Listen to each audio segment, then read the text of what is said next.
What if the emotions we try hardest to avoid are actually trying to help us heal? Today on Return to Heart, we explore the window of tolerance, resilience, and how real healing begins. Let's get started. All right, Phil, we finished last time, okay, where you gave us an assignment to take a walk or a stroll, okay, with our hands clasped behind our back. Yes. Okay. And I would like for you to report on what happened when you did it. You're so annoying like that. You challenged us. The challenge is back to you. Hey, wait a minute. Okay, I actually did it. Yeah. And I'll tell you, I really don't even want to admit this, but the thing I was most aware of at first was like, what must I look like? Like some weirdo walking around, Murfreesboro, Tennessee with my hands behind my back, like I'm, what's the guy's name, Audubon or something out in the woods, Yeah. What am I doing here? So I was really aware that's, toxic shame and anxiety, fear. And so I was really aware of that, first of all. And then I started noticing, this sounds maybe a little counterintuitive, I started noticing how much I wanted to walk faster. Not just how weird it looks, but I wanted to walk faster. Like and I thought to myself, what do I want to get over? Because I purposely, it was a big swath of time. It was a Saturday, it was like, I'm not catching a plane. Sheila's not at home, tapping or thumbing her fingers on the counter, waiting for me to get home. Like I had nothing that I had to do. Yeah. And I was still, I got to hurry. I got to go. Got to, quote, get this over with. I was really aware of that. And then I became aware of how just moving my body, like I ride an exercise bike every day. I do resistance training. You swim. I mean, we're 60 plus year old guys that remain active. But I was noticing like my breathing feels kind of labored. And I thought, well, this is not cardio. And I thought, oh, wait, I'm anxious.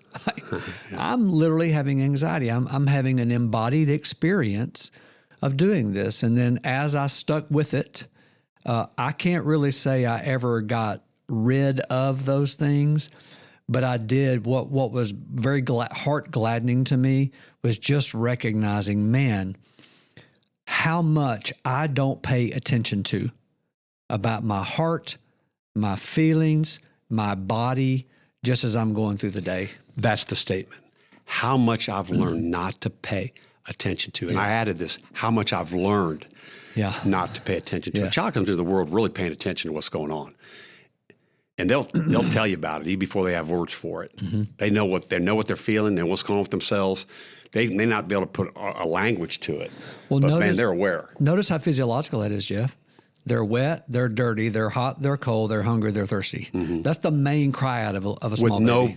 With no verbal language. Right. But man, they let you know. It's physiologically tied. And they want their needs met. And they're not ashamed of asking their needs to be met when they're uncomfortable or when these things are going on. So start there to go for us. The awareness of that is what we've learned to not pay attention to. And somehow that practice sounds like slowed you down enough in a certain way or did it differently in a way that there's some things that you noticed that you've learned not to notice. Yes. Which gets back to the topic we've been on is this whole idea of how to expand our window of tolerance. What we do to not have to deal with life on life's terms, which really means how do I do my life without having feelings about life? And then we said last podcast, we talked about how we'll get out of that by either going to hyperarousal anxiety or anxiety about anxiety or hypoarousal, which is depression, which is I need to get away from it all so life doesn't get to me. And a lot of times we either jump up out of our window of tolerance into hyperarousal anxiety, and then to deal with our anxiety, then we have to do something to depress ourselves to deal with how high we are. We go so low. And then to get how we're so low, we got to do something to kind of jack ourselves back up. That's right. We're bouncing back and forth between anxiety and depression. And we're jumping over the window. We're jumping over the window. And the window's where life happens. Yes. And the window's where we're present. And the window's where we do relationships. And the window's where we notice. And the window's where we see ourselves, see others. Anyway, so I'll go back to this. We're talking about how we're made embodied creatures, spiritually, emotionally, physically, that all that works together, and that we're made to be able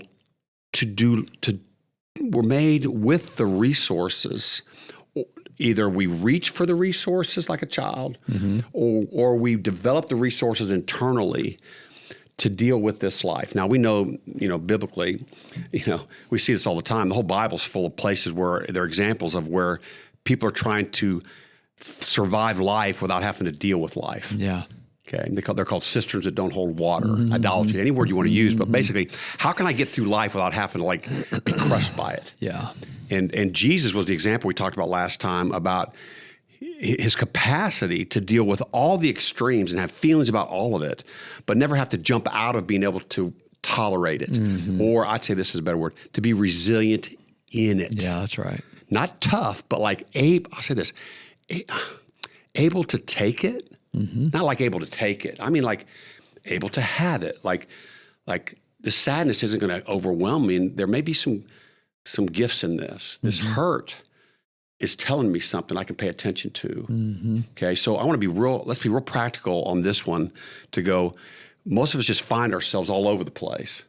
Okay, and what are some ways, and we gave some examples last time, but let's just be a little bit more like how do we find ourselves either expanding that window over time in a healthy way, and then also like how do we find our way back into that window when we're just like we're out in left field? Yeah. We've done a previous podcast. We call it, the 5 A's because we're so creative. Because all these 5 words start with A. Well, that's that Baptist alliteration. I got to come up with a poem though. Oh God! With my 5 points in a poem. The good news: I was never a Baptist. That's good news? Well, I balanced you out. Boy. I'm going to tell you I'm not going to tell you what I was. How true is that? Yeah. By the way, I'm not anti-Baptist. It's just being silly. God. Yes, you are. Oh, am I? Yeah. No, I'm not. No, you are being silly. So,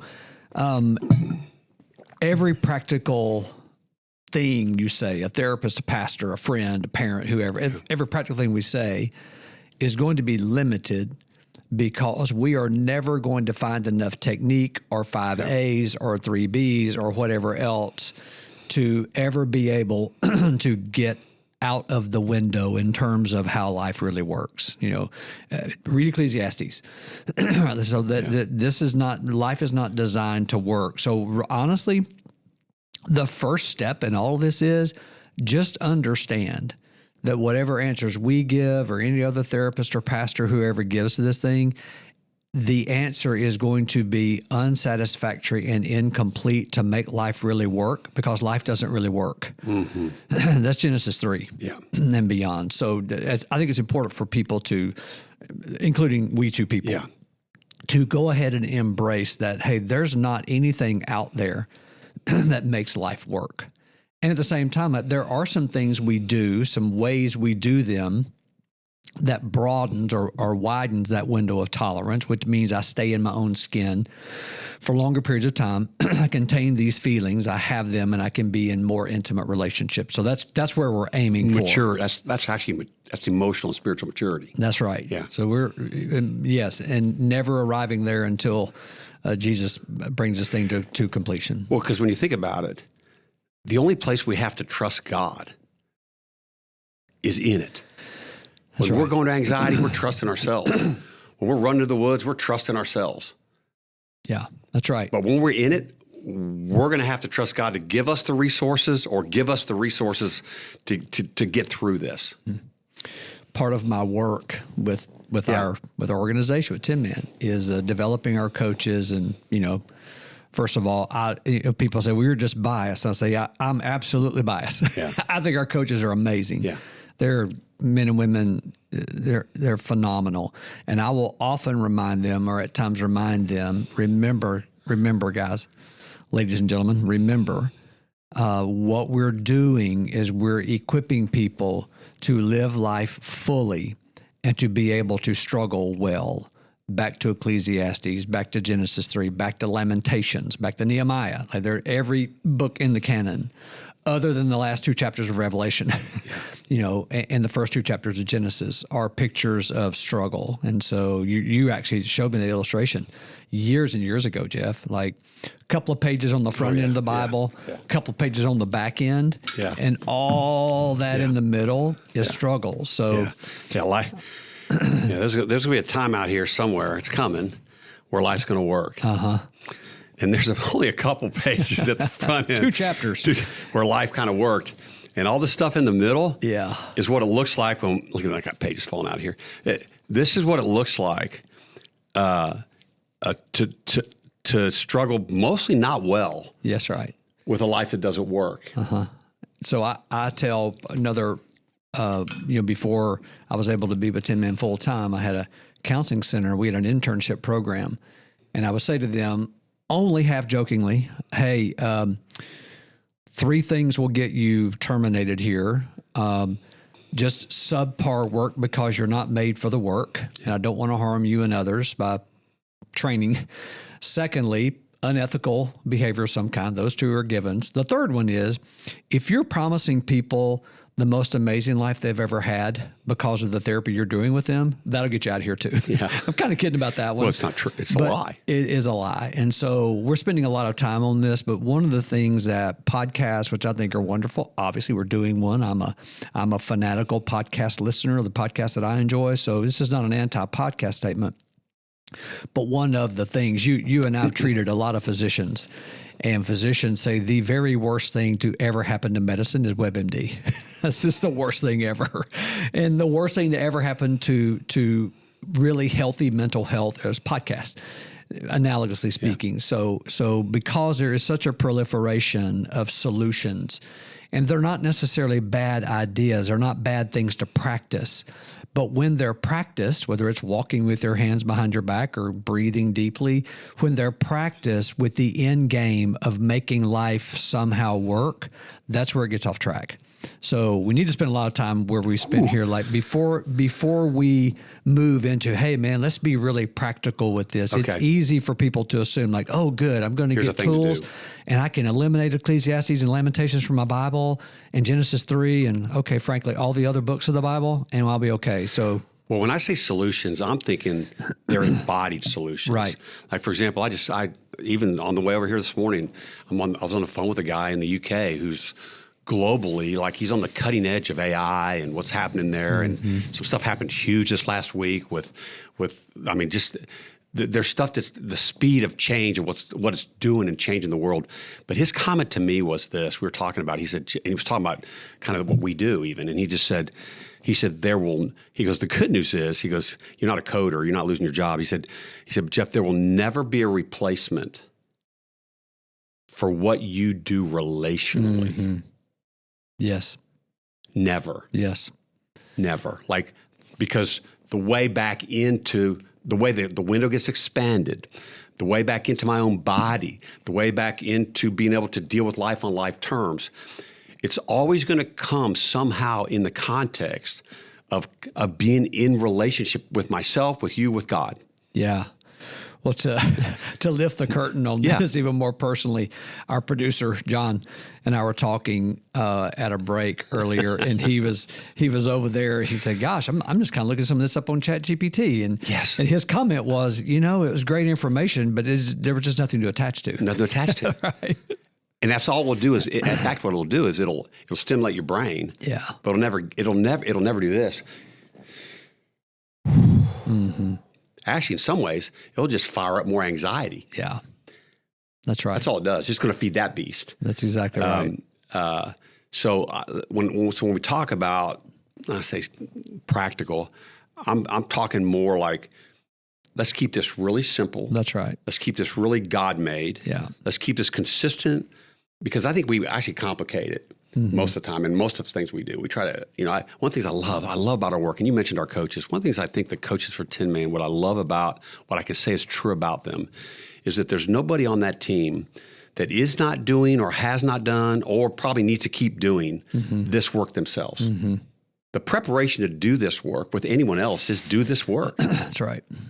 is do this work. Yeah. Because otherwise it's just information that you learned somewhere that now you're trying to hand to somebody else, but it's not embodied. There's no experience around it of you being able to sit with somebody and attach to them because you got your own issues you never worked through. That's right. And I can say I know that about our coaches, and I'm so grateful for that. Anyway, but I lost where I was going with that. Well, so kind of back to what we're aiming for is, I think it was an important distinction that we're talking about embodied experience as practices, and it can be easy to hear information like this and see it from the framework of, okay, good, this is going to solve all of this for me, right? So here's what I tell every guy I've ever worked with. I've said it this week.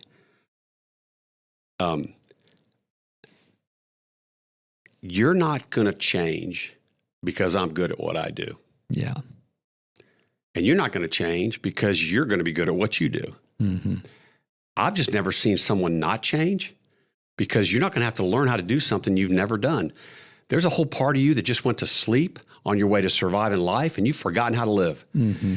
And all we're going to do is keep pulling the thread on those things for you to sort of wake up relationally, and I'm going to help you do that to a part of you that it's there. You just haven't had access to it, and that's why. I guess there's some people that can't change. I think there's going to be some other issue of why they can't. Yeah. But most of us fundamentally do not have to stay as stuck as we stay. Yes, that's right. Because there are resources, God-given wiring resources and relationships that are made to help transform us. And part of that, what you're describing, Jeff, is this language we have called feelings. And you've been asked this a million times, so have I. People look at our chart. We have a feelings chart that it's been developed years ago. And they say, well, I don't know what I feel, but those other words, self-pity, resentment, apathy, I can really identify those. And so one of the kind of practical embodied things that we do is let the impairments, as we call them, or the disconnection, go to school on those. So kind of, I guess the first tool we have in our toolbox, so to speak, is we're doing the breathing. We're aware of what's going on. I know I need people.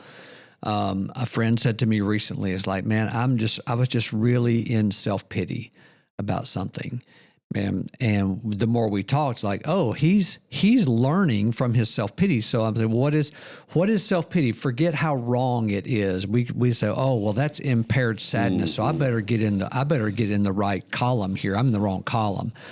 Rather than rushing over trying to get to the correct column, what if we said, you know what, if I'm pitying myself, it could be that there was a long time ago I needed pity, and by pity I mean empathy, so to speak.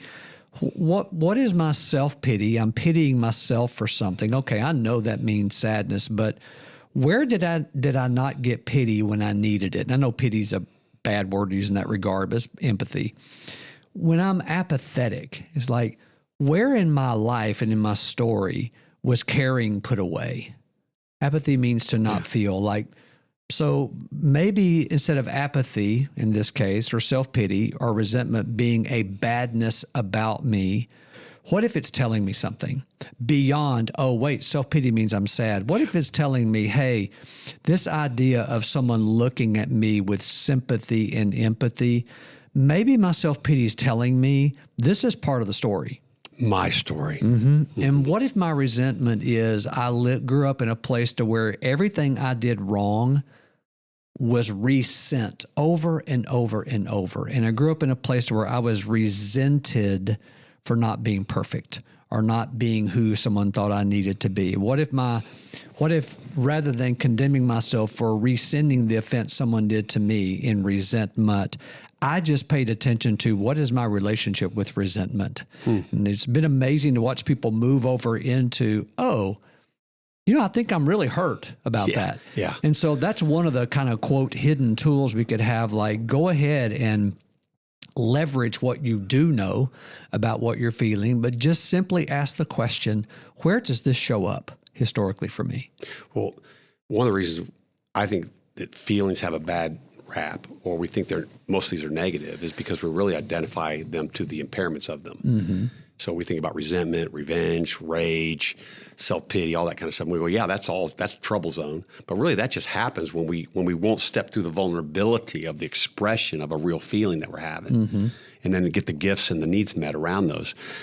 But what is oftentimes for me, and I love you're saying it this way, what I'm probably more aware of before I know that I'm hurt is I'm aware of this thing that's happening to me that wants to like I got some resentment. There's some resentment happening here, or I find myself raging about something. I could be in my car, and then I'll have to check myself and say, Jeff, what are you afraid of? What's going on here? But the light on the dashboard that was flashing was the rage or the resentment, and then to slow down. And I love that you said this. It's not just to identify that means it's going to connect me to that feeling, but I got to go back to my relationship with that feeling and even that impairment. Is it accurate to say that some of us, I mean, we have all these feelings, but that some of us have sort of a special relationship with some of these impairments, like some are like more friendly to us than some of them were more of a friend to us than others? Yeah. Does that question make sense? I have a terrible embarrassing story about that. So in grad school, someone mentioned offhanded, like, yeah, man, when we go to the second phase in our men's group, and I said, well, I'm not doing a men's group. I'm my daddy's son. I'm not doing that. Guy's like, well, yeah, you are. And I'm not doing it. He goes, well, if you think you're going to graduate, you're going to do it. Okay. So in this men's group, this is really embarrassing. But I said to myself, I'm not doing this. I'm not going to tell my story, be weak. And I come from trucking and I don't do that. And so I started telling this kind of sort of composite made up story. And my supervisor, the guy leading us through the program and through the group, was just one of the tenderest souls in the world. And he looked at me about the third group and he said, Phil, could I share something with you? I'm like, well, sure. He's like, of all the people that have come through this program, I think you're more full of crap than any of them. Like, oh. He didn't say crap. Yeah. Like, oh. Yeah. No, he didn't use that word. No. And it coming from him is bizarre. But what he was talking about, he said, the story you're telling now, none of the component parts were untrue about the story, but I was putting together a composite story that sounded better. And he said, the part of your story, I can't remember how he phrased it, but basically it was like, hey, I kind of know you're lying. You're pulling a ruse here or trying to. But the story, even the story you're telling, it is so hurtful. You have so much hurt in that story, and you never talk about how hurt you feel, ever. And so he was paying attention to, so I was a dear friend of resentment. I could nurse a grudge, as we used to say, old school. I could nurse a grudge, plot revenge. Man, I was an expert. I'm the kid that moved around a bunch in high school years, and I would just gather these resentments and then go take them to the next stop and unpack them and get more at that stop. And so after a while, I was just full of resentment. He was picking up on that. And so the answer is yes. I even called it a terrarium. My Uncle Phil's terrarium theory. And the terrarium, you grow plants in a terrarium, and there's nowhere for the water to go, and it just drips back down. And so I had all this hurt growing up, all this hurt going on, but my hurt had nowhere to go. I had no voice for the hurt. There was no room in my family to talk about hurt, and so it just went to the dome and just dripped back down on me in the form of resentment. And so I was so surrounded by, if you want to know what the water is like, don't ask the fish. If you wanted me to describe emotional hurt, like, I don't know. I have no idea. I've been surrounded by it. So playfully, Uncle Phil's terrarium theory came about with your question. Like, yes, resentment was a dear friend to me because it's as close as I could get to describing my hurt. Yeah. And so I was just surrounded in this emotional terrarium, and many children, many people I've talked to through the years, and you have talked to through the years, they have come up with some form. Maybe it's loneliness, or maybe it's anger, having a voice. Mine was hurt. Very, very often hurt. but it went nowhere. And so once that hurt hits the ceiling, or loneliness or anger hits the ceiling or hits that dome, and when it drips back down as water, it's the impairment. It's the impairment. So we do a great job of this, I think, in the Emotions Unveiled study, where we help people connect some of these feelings and impairments to their story, the way you just now did right there. Okay. Man, I love how we did it in that study. But even for practically today, sitting here talking about it, I'm sitting here and all I know is like, man, this is where I'm at. Like, I'm in that terrarium of whatever it is. Could be sadness or resentment, or not sadness. It could be self-pity or resentment, rage, whatever it is. As I'm aware of that, okay. And by the way, even to be aware of it is huge. You bet. Like, most of us are unconsciously incompetent this way. Like, we don't even know what we're knowing and don't know.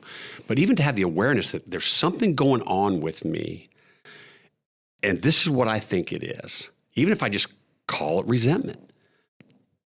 People don't realize what a big deal that is to even have that sense of consciousness around what's happening to me. Yeah. Okay. So let's say I get to that place. Okay. And we're going to go back to the whole concept. We're talking about how to expand this window of tolerance. How do I learn how to step into my life? Okay. In a world that doesn't work. What do I do with that moment? The moment of realization. To be curious about that moment. Yeah. I think you make a beeline. I didn't mean to do this, but your question really does go hand in glove with what I just did. Not because I just did it, but like, oh, I'm really aware. We'll just stick with hurt, resentment. Wow, I am aware when his name is Bruce. Yeah. When Bruce said that to me, I thought, oh, yeah. And he started naming some parts of my story. That story you told with so-and-so, that story you told such and such, that story you told about moving, and the narrative of you just were told you're moving again, which, okay, sure, that's a parent's right to do that, but there was no inquiry, no curiosity what that was like for you. No curiosity. Your fourth school coming into your senior year. No one asked you what that was like for you, and you felt hurt. And so just being curious about your own story and taking that curiosity, here we go again, to another person and saying, hey, I run into some things, and I finally know what to call this. And so before we have a language, Jeff, we don't know what to call it. So there's nothing to talk about. We just sit at Panera Bread and drink coffee. Yeah. And so that's such an important thing you're bringing up. It's like, yeah, now that I have names for this, what to call this, now I know what to tell my friend Jeff is going on. And so together, when he's curious about it and I'm curious about it, I meander toward that middle column we talk about. The reflex is to judge it, push that back down. I got to get out of here. I love that word, meander. Be curious. A question I've asked guys this question. I've asked myself this when this happens, and it's incredible how often, like, you know the answer. But sometimes I'll be sitting with a guy and I'll look at a moment like that and I'll say, hey, how old are you right now? Like right now, like with you talking about what that feels like when you tell that story. Yeah. How old are you right now? And I'm telling you, 12, 8, like there's an awareness. Like, and then the question becomes, well, okay, let's talk about that story then. That's right. Because that's where that came from. And then let's just be curious about it. So the question then becomes, what's the benefit of even being curious about that story, Phil? And even talking about the hurt or the loneliness of that story. Because that's an important part of how we mature so that actually we become more resilient in our present. Because I'm not 8 and I'm not 12. Right. I have a picture in my head of the question you're asking. Yeah. And it's so comforting to me. I don't know where it came from, but I have this picture of me asking that question and going, okay, well, I'm curious, and what do I do? And I have this picture of God, Heavenly Father, saying, let me tell you something about you. And I go, okay, I made your brain, and this was a gift to you, Phil, Jeff, Joe, Jim, Jane. This is a gift to you. I made the human brain to hold a story over here on the right-hand side where we do relationship and feelings and impressions and memories and creativity and beauty and trauma. I made that. And I put your ability to do language on the other side of your brain, where it's linear and logical and data and analytical.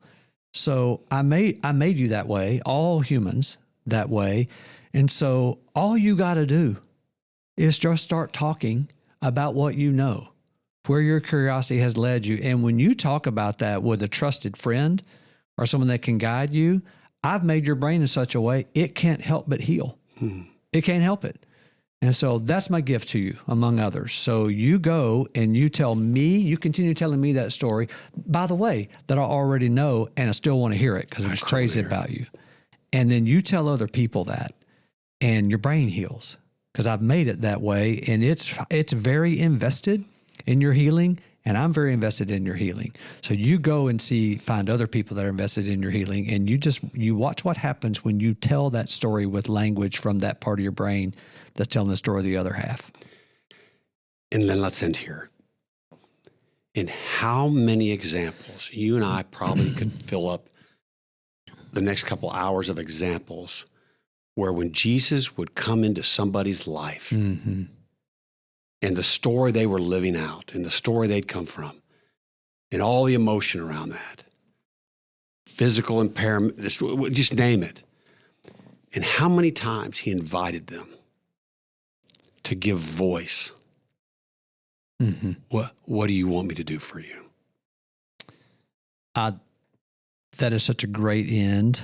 And stay tuned because that question right there, Jeff, that is a question that every child desires to hear. That's the magic of sitting on Santa's lap.